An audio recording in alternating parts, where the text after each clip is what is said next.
Brothers and sisters, we need this focus that the good news brings to us today. A focus on Jesus, a focus on the transfiguration of Jesus. Every year, the gospel of the second Sunday of Lent presents Jesus on the mountain with Peter, James, and John. It's a great idea to picture ourselves also on the mountain with them. Jesus is transfigured. He is revealed in all his glory. Some commentators suggest that there is in this moment less a change in Jesus, and they emphasize that the eyes of the apostles were opened in a way that they had not been before. Jesus is revealed in all his glory as the fulfillment of the great Jewish leaders Moses and Elijah. In effect, Jesus is revealed as the fulfillment of the law and the prophets, and as the beloved Son of God. Peter wants to stay with the glory. He wants to build some chapels for Jesus and Moses and Elijah. But Jesus says they need to go down from the mountain. They need to go down to where the people are, where there are people in need of truth and healing and forgiveness. The common interpretation is that the Transfiguration is a gift to the apostles, so that they would be able to remember seeing the glory of Jesus in the coming days when he would seemingly be defeated by the forces of evil, and it would seem that the good news that he was bringing was about to be destroyed. The power of the Transfiguration is still needed, and the fortifying message of the Transfiguration is still needed.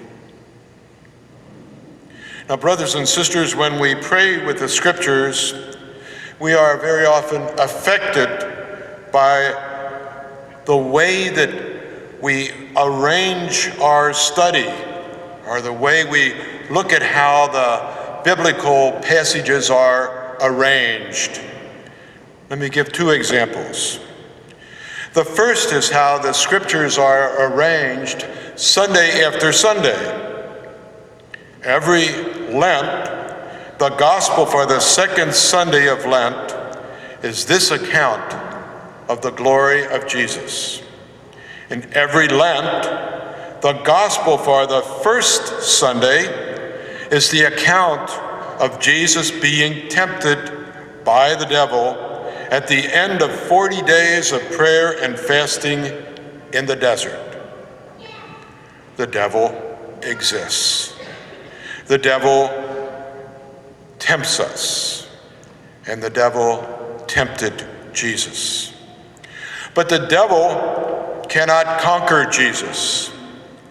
Jesus has the glory of being the beloved Son of God, and there is a special power that comes with that.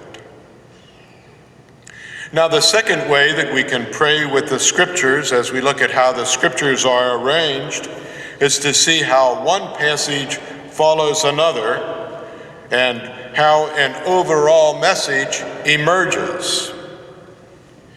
In the three gospel accounts of the Transfiguration of Jesus, he comes down from the mountain and he enters the crowd of people, and he is approached by a man whose son is possessed by a demon. Some disciples of Jesus had tried to drive the devil out, but they had failed. Jesus successfully drives out the demon and reminds his disciples that some demons can only be conquered by prayer and fasting.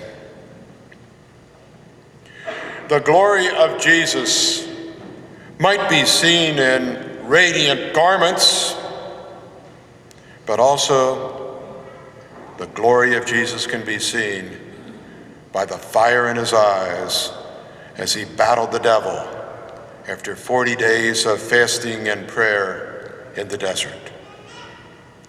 More to the point is that the glory of Jesus was his power over the forces of sin and evil, and his understanding of and his use of his power as the beloved Son of God. Again, as we look at the connections of the biblical passages, the time of Jesus in the desert followed his baptism. And one of the highlights of the baptism was the declaration from heaven, "This is my beloved Son. You are my beloved Son." A classic spiritual book by C.S. Lewis is the Screwtape Letters.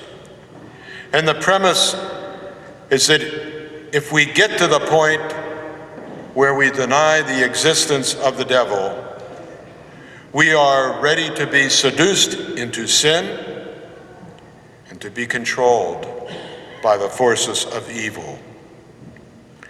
Certainly, we live in a world of mystery. There is so much we do not know about the unconscious, about our bodies, about our universe, and about the world beyond.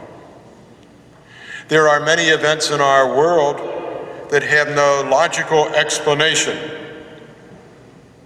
And if we believe in guardian angels, we are poised to believe in bad angels.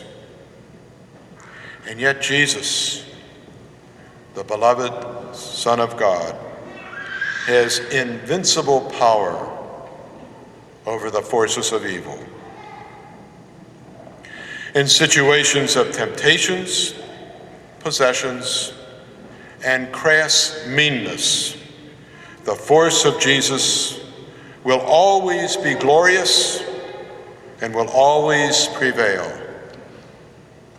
That is our faith. That is our faith in which you as elect and as candidates are about to be initiated into. That is why we are here at this Mass. That is what we teach our children. In situations of temptations, possessions, and crass meanness, the force of Jesus will always be glorious and will always prevail. That is our deepest inner power, and that is the primary and the glorious message as Lent evolves into Easter.